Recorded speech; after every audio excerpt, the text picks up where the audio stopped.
Ulaşamız hemen lokasyon sonra bir attık. Kızıkıp lokasyon niye dedi? Gelin la. Ben tarafımız Stansa, Benet Köprü'den düşüşler izler. Leningad'da baytaladı. Ben tarafımız Ürgençi yol. Bunun yine hafifli vuruluşu var. Yine şöyle caylaşkanımız yazdanıyamız. Ağzı sizlere torgat çüntüremem. Ben aynen ortada ikisi ustaxana oladı. Benimiz dükkan oladı Xuda qalasa.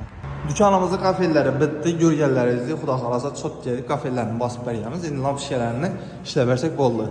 Özümün toxuya mərsəsi ötürdü. Dapandisin lamp şişə qoyladı. Ben tarafta ustaxana ötədən xod boladı. Xuda qalasa dükkandan gelip ustaxana ötədən.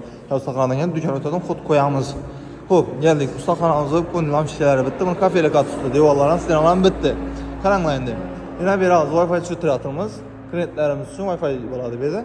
Yanda kondisyoner boladı. Buna versə əlimiz gen yurt dursa, kəmində bir 8 maşın, 9 maşın sığadı. Ponni, zakon olub, maşallah ponni üstü xidmət göstərib biləniz. Mənim tərəfimizdə 2 dana da roza boladı. İç anlı özünə 4 maşın ya 5 maşın sığadı. Bənimizdə Xuda qalasa ponni üstü çikolat ayarlayımız. Belə çikolun asortimentlərini genetik qoyamız. Nəsibəsə BYD olan, başqa olan həmin maşınlara çikolu şöyle boladı. Xuda qalasa. Birini kafenin bir gün ustala başlaydı. Yani ertəng ustala başlaydı, bir gün tayyaratı koydular. Toluk ət düşüntürüm nəyimdə mən YouTube-a YouTube'a toluk video koyamam.